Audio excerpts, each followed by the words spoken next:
আসসালামু আলাইকুম রহমতুল্লাহ। 10 মিনিট মাদ্রাসায় আপনাকে স্বাগতম।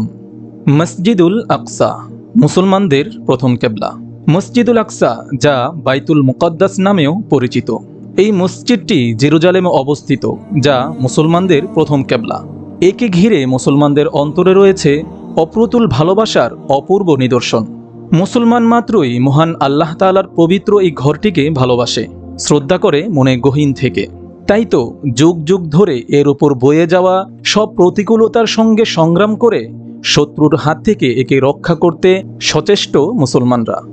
বাইতুল মুকদ্দাস মসজিদ এবং তার আশপাশের এলাকা বহু নবী রাসূলের স্মৃতি বিজড়িত স্থান। এখানে রয়েছে অসংখ্য নবী রাসূলের কবর। মহানবী হযরত মুহাম্মদ সাল্লাল্লাহু আলাইহি ওয়াসাল্লাম ইরশাদ করেছেন, আল কুদসের জেরুজালেমের এমন কোনো জায়গা খালি নেই যেখানে একজন নবী সালাত আদায় করেননি বা কোনো ফেরেশতা দাঁড়াননি।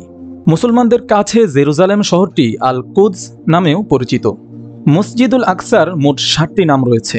একটি হচ্ছে মসজিদুল আকসা। আকসা শব্দের অর্থ দূরবর্তী। মসজিদুল আকসা শাব্দিক অর্থ হচ্ছে দূরবর্তী মসজিদ। মক্কার মসজিদুল হারাম থেকে মহানবী হযরত মুহাম্মদ সাল্লাল্লাহু আলাইহি ওয়াসাল্লামের মেরাজের সূচনা হয়। সেই ঘটনাকে কেন্দ্র করে নাজিলকৃত পবিত্র কোরআনের সূরা ইসরায় মসজিদুল আকসা শব্দটি প্রথম ব্যবহৃত হয়। সম্ভবত মক্কা থেকে এটি দূরে বলে আল্লাহ তাআলা এই মসজিদকে দূরবর্তী মসজিদ বা মসজিদুল আকসা বলে অবহিত করেন। আগে এর নাম ছিল বাইতুল মুকদ্দাস বা বাইতুল মাকদিস। এর অন্য নামগুলো হচ্ছে আল কুদস, মসজিদে ইলিয়া, সালাম, উরুশুলেম ও ইয়াবুস। মসজিদুল আকসা হচ্ছে ইসলামের প্রথম কেবলা। মহানবী হযরত মুহাম্মদ সাল্লাল্লাহু আলাইহি ওয়াসাল্লাম মদিনায় হিজরত করার পর প্রথম 16 মাস মসজিদুল আকসার দিকে মুখ করে সালাত আদায় করেন।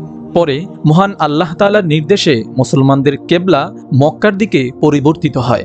হিজরি দ্বিতীয় সনের শাবান মাসের মাঝামাঝি সময়ে মহানবী হযরত মুহাম্মদ সাল্লাল্লাহু আলাইহি ওয়াসাল্লাম কিছু সাহাবায়ে কেরাম সহ মদিনার অদূরে মসজিদে বনু সালামায় জোহর মতান্তরে আসর নামাজ আদায় করেন। দ্বিতীয় ও তৃতীয় রাকাতের মাঝামাঝি সময়ে মহান আল্লাহর নির্দেশে মহানবী সাল্লাল্লাহু আলাইহি ওয়াসাল্লাম ও সাহাবায়ে কেরাম 4 রাকাত বিশিষ্ট নামাজের বাকি 2 রাকাত মক্কায় অবস্থিত পবিত্র কাবা শরীফের দিকে ফিরে আদায় করছিলেন বলে ইসলামের ইতিহাসে মসজিদটি মসজিদে কিবলাতাইন বা 2 কেবলার মসজিদ হিসেবে বিশেষভাবে পরিচিত। বাইতুল মুকদ্দাস হচ্ছে মক্কা ও মদিনার পর তৃতীয় পবিত্র স্থান। মহানবী হযরত মুহাম্মদ সাল্লাল্লাহু আলাইহি ওয়াসাল্লাম মক্কার মসজিদুল হারাম, মদিনার মসজিদে নববী ও বাইতুল মুকদ্দাস মসজিদের উদ্দেশ্যে সফরকে বিশেষভাবে সওয়াবের কাজ হিসেবে উল্লেখ করেছেন, যা অন্য কোনো মসজিদ সম্পর্কে করেননি।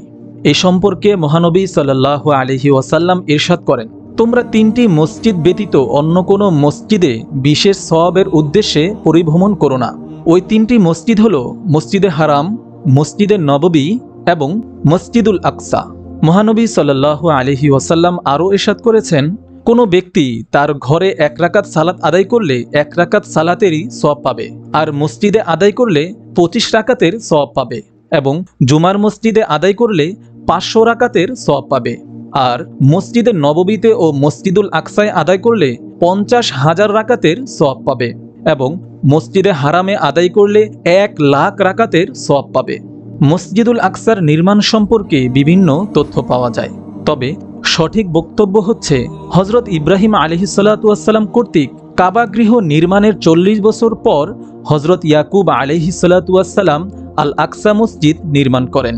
একটি হাদিস থেকে জানা যায় পৃথিবীতে প্রথম মসজিদ হচ্ছে মসজিদুল হারাম, যা হযরত ইব্রাহিম আলাইহিসসালাতু ওয়াসসালাম নির্মাণ করেছেন, আর মসজিদুল আকসা হচ্ছে দ্বিতীয় মসজিদ, যা মসজিদুল হারাম নির্মাণের 40 বছর পর হযরত ইয়াকুব আলাইহিসসালাতু ওয়াসসালাম নির্মাণ করেন।